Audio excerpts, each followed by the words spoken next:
từ ngày 17 đến ngày 29 tháng 5 năm 2026. Trong chưa đầy 2 tuần cuối tháng 5, một điều khá bất thường đã xảy ra trên chiến trường Nga-Ukraine.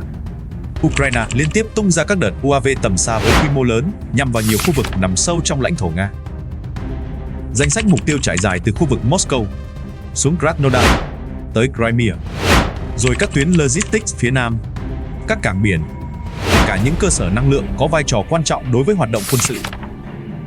Thoạt nhìn, nhiều người có thể cho rằng đây chỉ là những cuộc tập kích nhằm tạo tiếng vang truyền thông.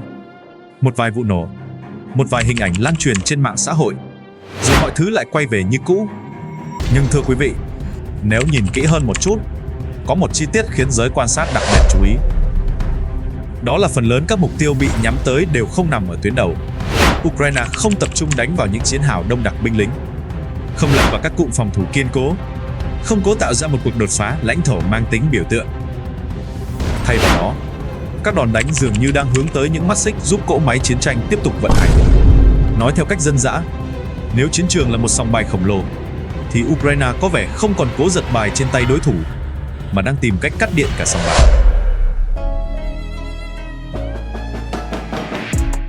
Đây chính là điều khiến nhiều chuyên gia quân sự bắt đầu đặt câu hỏi: liệu Kiev có đang thay đổi cách đánh? Liệu mục tiêu thực sự không còn là giành thêm vài km lãnh thổ, mà là khiến đối phương phải tiêu tốn ngày càng nhiều nguồn lực để bảo vệ hậu phương? Bởi trong chiến tranh hiện đại, thứ quyết định thắng thua đôi khi không phải là ai có nhiều xe tăng hơn, mà là ai duy trì được cuộc chiến lâu hơn, ai còn đủ nhiên liệu, ai còn đủ đạn dược, ai còn đủ khả năng bảo vệ các tuyến vận tải kéo dài hàng trăm, thậm chí hàng nghìn km. Và khi các UAV bắt đầu xuất hiện ngày càng sâu bên trong lãnh thổ Nga, một câu hỏi lớn hơn bắt đầu hiện ra. Phải chăng Ukraine đã tìm thấy một điểm yếu mà trước đây họ chưa thể khai thác? Một tử huyệt không nằm ở tiền tuyến, mà nằm trong chính hệ thống hậu cần, phòng không và khả năng duy trì chiến tranh của Nga. Nếu đúng như vậy, những tiếng nổ trong tháng 5 vừa qua có thể chỉ là màn dạo đầu. Bởi điều thực sự đáng lo ngại không nằm ở những gì đã bị đánh trúng, mà nằm ở lý do vì sao những mục tiêu đó lại được lựa chọn ngay từ đầu. Điều gì thực sự đã xảy ra trong những ngày cuối tháng 5? Đây là lúc bức tranh bắt đầu trở nên thú vị hơn rất nhiều. Theo các báo cáo công khai, dữ liệu OSINT và những tuyên bố từ cả hai phía, các đợt UAV không xuất hiện theo kiểu ngẫu hứng. Chúng diễn ra liên tục, theo nhiều hướng khác nhau, và tạo ra áp lực trên một khu vực địa lý rất rộng.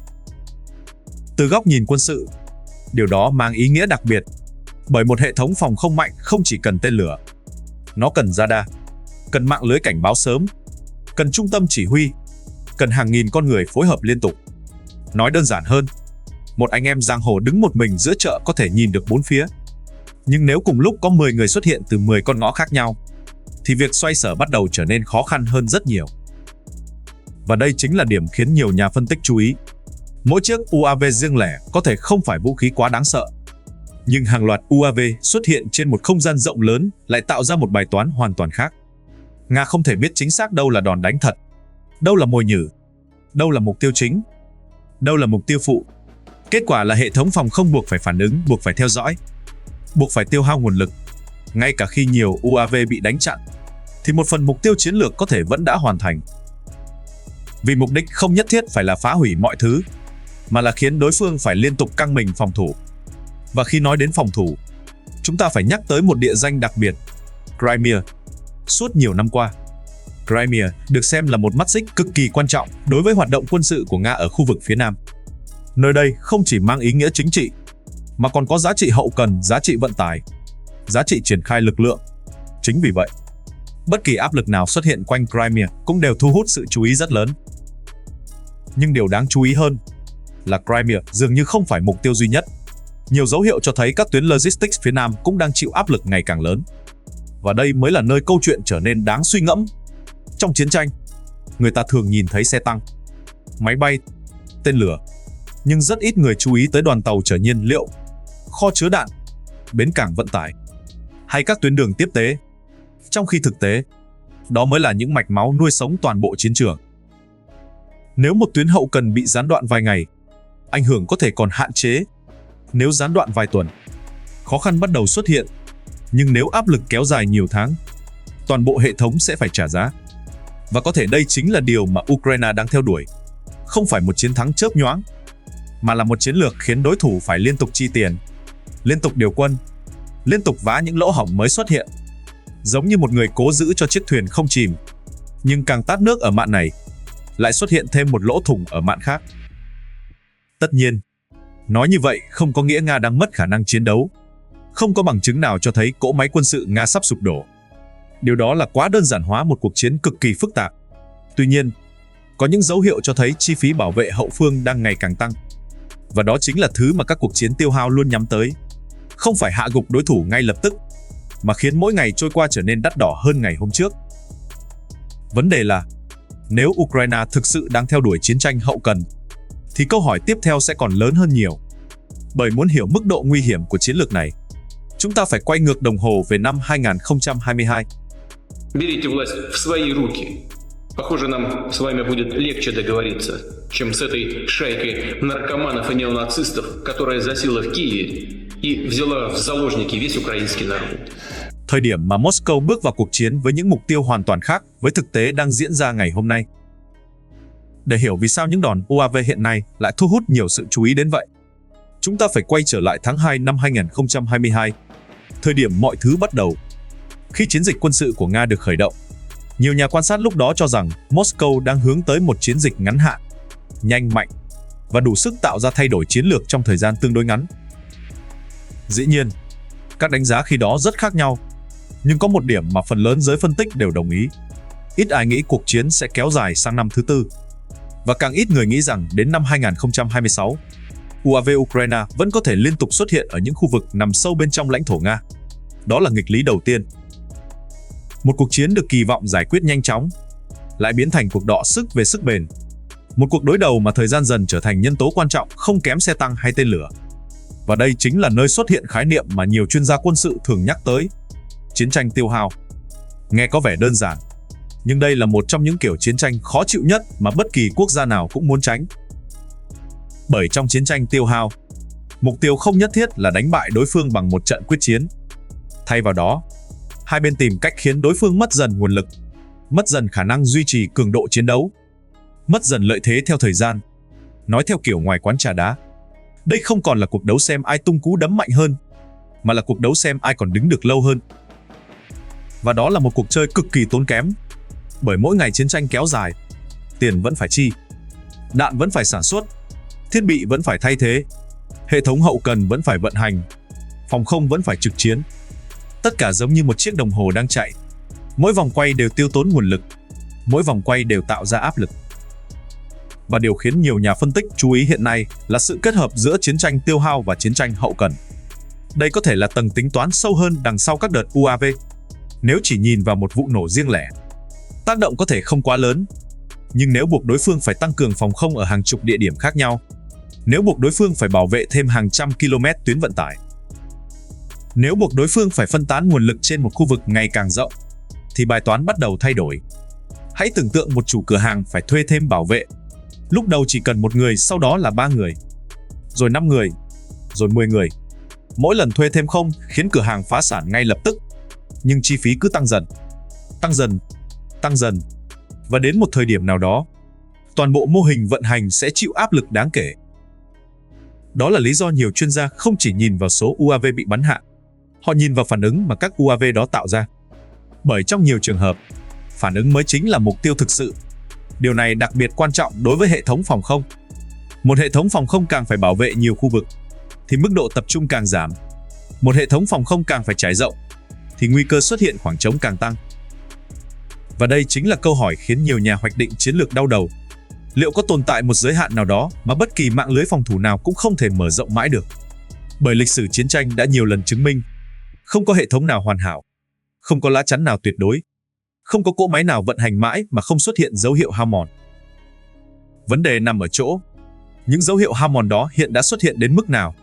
Và liệu Moscow có đang chuẩn bị một cách thích nghi hoàn toàn mới để vô hiệu hóa chiến thuật này? Bởi nếu Ukraine đang thay đổi cách đánh, thì Nga chắc chắn cũng không đứng yên. Và chính tại đây, cuộc chơi bắt đầu bước sang một giai đoạn còn nguy hiểm hơn. Một giai đoạn mà cả hai bên đều học hỏi, đều thích nghi, đều tìm cách phá vỡ lợi thế của đối phương, khiến cuộc chiến ngày càng giống một cuộc chạy đua công nghệ và nguồn lực không có điểm dừng rõ ràng. Và đây có lẽ là điểm mà nhiều người thường bỏ sót khi theo dõi cuộc chiến Nga-Ukraine. Chúng ta thường nhìn thấy kết quả, nhưng ít khi nhìn thấy chi phí để tạo ra kết quả đó. Một UAV bị bắn hạ, nghe có vẻ như một chiến thắng của phòng không. Điều đó hoàn toàn có thể đúng. Nhưng câu hỏi tiếp theo là, để bắn hạ UAV đó, Nga phải sử dụng bao nhiêu nguồn lực? Bao nhiêu radar phải hoạt động? Bao nhiêu đơn vị phải trực chiến? Bao nhiêu tên lửa đánh chặn phải được tiêu thụ? Bao nhiêu khu vực khác phải giảm mức độ bảo vệ để tập trung cho mục tiêu mới? Đây chính là lý do nhiều chuyên gia quân sự không chỉ đếm số mục tiêu bị phá hủy. Họ còn theo dõi thứ được gọi là chi phí áp đặt lên đối phương. Nói đơn giản, nếu một bên có thể buộc đối thủ tiêu tốn nhiều hơn giá trị của cuộc tấn công, thì áp lực dài hạn bắt đầu hình thành. Và có những dấu hiệu cho thấy Ukraine đang cố khai thác chính điểm này. Không phải bằng xe tăng, không phải bằng các cuộc tấn công quy mô lớn trên bộ, mà bằng những phương tiện tương đối rẻ hơn nhưng xuất hiện với tần suất ngày càng cao. Điều đáng chú ý là, đây không chỉ là câu chuyện quân sự, đây còn là câu chuyện kinh tế. Bởi chiến tranh hiện đại, suy cho cùng là cuộc cạnh tranh về khả năng duy trì nguồn lực. Một nền kinh tế có thể sản xuất được bao nhiêu thiết bị, bao nhiêu đạn dược, bao nhiêu hệ thống phòng thủ, bao lâu trước khi áp lực bắt đầu lan sang những lĩnh vực khác. Và đó là lúc bức tranh lớn hơn bắt đầu xuất hiện. Bởi nếu nhìn từ góc độ chiến lược, Ukraine dường như đang gửi đi một thông điệp rằng không có khu vực nào hoàn toàn nằm ngoài phạm vi đe dọa, rằng khoảng cách địa lý không còn là lá chắn tuyệt đối như trước, rằng hậu phương giờ đây cũng có thể trở thành một phần của chiến trường. Đây là thay đổi cực lớn của chiến tranh thế kỷ 21. Ngày trước, muốn tấn công sâu vào lãnh thổ đối phương, người ta cần không quân mạnh, cần tên lửa đắt đỏ, cần những chiến dịch quy mô khổng lồ. Ngày nay, một số công nghệ mới đang làm thay đổi hoàn toàn bài toán đó. Và điều này không chỉ ảnh hưởng tới Nga, nó đang được theo dõi rất kỹ bởi quân đội trên toàn thế giới. Bởi nếu một quốc gia có nguồn lực nhỏ hơn vẫn có thể gây áp lực lên chiều sâu chiến lược của một cường quốc quân sự, thì nhiều học thuyết quân sự truyền thống có thể phải điều chỉnh. Đó là lý do các đợt UAV trong tháng 5 không đơn thuần là những vụ tấn công riêng lẻ. Chúng đang được xem như một phòng thí nghiệm chiến tranh thực tế, nơi các mô hình tác chiến mới được thử nghiệm mỗi ngày, nơi những quy tắc cũ đang bị thách thức, và nơi mà khả năng thích nghi có thể quan trọng không kém số lượng vũ khí.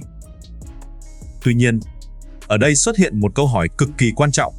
Liệu chiến thuật này có đủ để tạo ra bước ngoặt? Câu trả lời ngắn gọn là chưa. Ít nhất là vào thời điểm hiện tại. Không có bằng chứng nào cho thấy các đợt UAV đã làm Nga mất khả năng tiến hành chiến tranh. Không có dấu hiệu cho thấy toàn bộ hệ thống hậu cần đang sụp đổ. Không có cơ sở để kết luận cục diện sắp thay đổi chỉ vì một vài tuần tấn công. Nhưng đó lại không phải điều khiến giới chiến lược lo ngại nhất. Điều khiến họ chú ý là xu hướng. Bởi trong chiến tranh, nhiều khi không phải một cú đánh quyết định tất cả, mà là hàng nghìn vết cắt nhỏ tích tụ theo thời gian. Mỗi vết cắt riêng lẻ không quá nguy hiểm, nhưng cộng lại có thể làm thay đổi toàn bộ cán cân. Và chính tại đây, một cụm từ bắt đầu xuất hiện ngày càng nhiều trong các cuộc thảo luận quân sự. Nguy cơ sa lầy chiến lược, một cụm từ mà bất kỳ cường quốc nào cũng muốn tránh. Một cụm từ từng ám ảnh không ít đế chế trong lịch sử. Và điều đáng nói là, một số yếu tố dẫn tới nguy cơ đó dường như đang xuất hiện ngày càng rõ trong cuộc chiến hiện nay. Sa lầy chiến lược, đây là cụm từ nghe rất nặng, nhưng trong thế giới địa chính trị, nó còn đáng sợ hơn nhiều so với một thất bại chiến thuật thông thường. Bởi một trận thua có thể được bù đắp, một khu vực có thể được tái kiểm soát, một chiến dịch có thể được tổ chức lại. Nhưng khi một cuộc chiến rơi vào trạng thái sa lầy, thì thời gian bắt đầu trở thành đối thủ nguy hiểm nhất. Điều đáng chú ý là, không ai thức dậy vào một buổi sáng rồi tuyên bố chúng ta đã sa lầy. Quá trình đó diễn ra rất chậm, rất âm thầm, giống như một chiếc xe tải khổng lồ đang lao đi trên đường. Ban đầu mọi thứ có vẻ bình thường, nhưng bánh xe dần lún xuống bùn, từng cm một, cho đến khi người ta nhận ra việc thoát ra khó hơn rất nhiều so với tưởng tượng. Trong lịch sử quân sự, các cuộc chiến thường xuất hiện nguy cơ sa lầy khi hội tụ nhiều yếu tố cùng lúc. Mục tiêu ban đầu không đạt được hoàn toàn, chiến sự kéo dài hơn dự kiến, chi phí ngày càng tăng, đối phương vẫn còn khả năng kháng cự, và quan trọng nhất, không bên nào đủ sức tạo ra thắng lợi quyết định. Khi nhìn vào năm 2026, một số nhà quan sát cho rằng nhiều yếu tố trong số đó đang xuất hiện. Lưu ý, đây không phải kết luận, đây là một câu hỏi chiến lược đang được tranh luận, bởi thực tế chiến trường vẫn rất phức tạp. Nga vẫn duy trì được năng lực quân sự đáng kể, vẫn kiểm soát nhiều khu vực quan trọng, vẫn có khả năng sản xuất quốc phòng và thích nghi với các sức ép mới. Tuy nhiên, điều khiến nhiều chuyên gia quan tâm nằm ở chữ thích nghi, bởi từ năm 2022 tới nay, cả Nga lẫn Ukraine đều liên tục thay đổi cách đánh, Mỗi lần một bên tìm ra lợi thế mới, bên còn lại lại tìm cách vô hiệu hóa, giống như một cuộc đua giữa thanh kiếm và lá chắn. Không có bên nào được phép đứng yên. Và đó chính là vấn đề. Bởi sự thích nghi luôn đi kèm chi phí. Muốn bảo vệ thêm một căn cứ, phải điều thêm nguồn lực. Muốn gia cố thêm một tuyến vận tải, phải đầu tư thêm nhân lực và thiết bị. Muốn mở rộng mạng lưới phòng không, phải phân bổ thêm ngân sách. Mỗi giải pháp đều có giá của nó. Và khi cuộc chiến kéo dài sang năm thứ tư, những khoản chi phí đó bắt đầu tích tụ, không chỉ trên chiến trường, mà còn trong toàn bộ hệ thống quốc gia. Đây là lý do nhiều nhà phân tích cho rằng các đợt UAV gần đây có thể không nhằm tạo ra cú sốc tức thời, mà nhằm duy trì áp lực liên tục, giống như một người không cố phá cửa bằng một cú đạp thật mạnh, mà dùng chiếc búa nhỏ gõ vào bản lề mỗi ngày. Ngày đầu tiên không có gì xảy ra, ngày thứ 10 cũng chưa chắc có gì xảy ra. Nhưng nếu quá trình đó kéo dài đủ lâu, bản lề sẽ bắt đầu xuất hiện vết nứt. Và đây là nơi xuất hiện câu hỏi khiến không ít trung tâm nghiên cứu quân sự theo dõi sát sao. Liệu Ukraine có đủ khả năng duy trì chiến lược này trong nhiều năm? Hay Nga sẽ tìm ra cách thích nghi nhanh hơn? Bởi mọi lợi thế trong chiến tranh đều có tuổi thọ.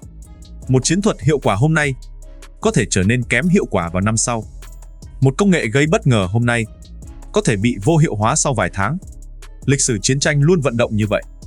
Và đó là lý do tương lai của cuộc xung đột hiện nay vẫn còn rất khó đoán. Có ít nhất 3 kịch bản lớn đang được giới phân tích nhắc tới.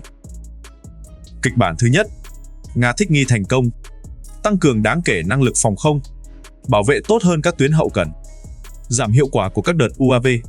Nếu điều này xảy ra, áp lực mà Ukraine tạo ra có thể suy giảm theo thời gian. Nhưng nếu kịch bản thứ hai xuất hiện, mọi thứ sẽ khác. Nếu công nghệ UAV tiếp tục phát triển, nếu tầm hoạt động tăng lên, nếu khả năng xuyên thủng mạng lưới phòng thủ được cải thiện, thì chiều sâu chiến lược của Nga có thể tiếp tục chịu sức ép ngày càng lớn. Và đó là lúc cuộc chiến bước vào một giai đoạn hoàn toàn mới. Một giai đoạn mà hậu phương không còn thực sự là hậu phương nữa. Và nếu kịch bản thứ ba xảy ra, đó có thể là viễn cảnh khiến cả Moscow lẫn Kiev đều không mong muốn. Một cuộc chiến kéo dài thêm nhiều năm nữa, không có đột phá quyết định, không có bên nào đạt được thắng lợi áp đảo, không có khoảnh khắc kết thúc rõ ràng, chỉ còn lại một cuộc cạnh tranh dai dẳng về nguồn lực, về công nghệ, về khả năng chịu đựng và về thời gian. Nghe có vẻ đơn giản, nhưng trong thực tế, đây thường là kiểu chiến tranh tiêu tốn nhiều nhất, bởi khi chiến sự kéo dài, mọi thứ đều phải tiếp tục vận hành. Các nhà máy quốc phòng phải tiếp tục sản xuất, các tuyến vận tải phải tiếp tục hoạt động, các hệ thống phòng thủ phải tiếp tục duy trì trạng thái sẵn sàng, ngân sách phải tiếp tục được bơm vào cuộc chiến. Và chính ở đây, khái niệm chiến tranh hậu cần quay trở lại trung tâm của câu chuyện. Trong suốt lịch sử quân sự, có một quy luật gần như không thay đổi. Những đội quân mạnh nhất chưa chắc là những đội quân chiến thắng. Nhưng những đội quân duy trì được hậu cần thường có cơ hội tồn tại lâu hơn. Napoleon từng hiểu điều đó. Các cường quốc trong thế chiến cũng hiểu điều đó. Và ngày nay, Nga cùng Ukraine chắc chắn hiểu điều đó hơn ai hết. Bởi sau hơn 4 năm giao tranh, cuộc chiến hiện tại không còn đơn thuần là cuộc đối đầu giữa các đơn vị chiến đấu ngoài mặt trận. Nó đã trở thành cuộc đối đầu giữa những hệ thống sản xuất, hệ thống vận tải, hệ thống năng lượng, hệ thống phòng không và cả hệ thống thích nghi công nghệ. Đó là lý do những đợt UAV trong tháng 5 năm 2026 thu hút sự quan tâm đặc biệt. Không hẳn vì mức độ thiệt hại, không hẳn vì số lượng mục tiêu, mà vì chúng cho thấy một xu hướng lớn hơn. Một xu hướng đang định hình lại cách chiến tranh được tiến hành.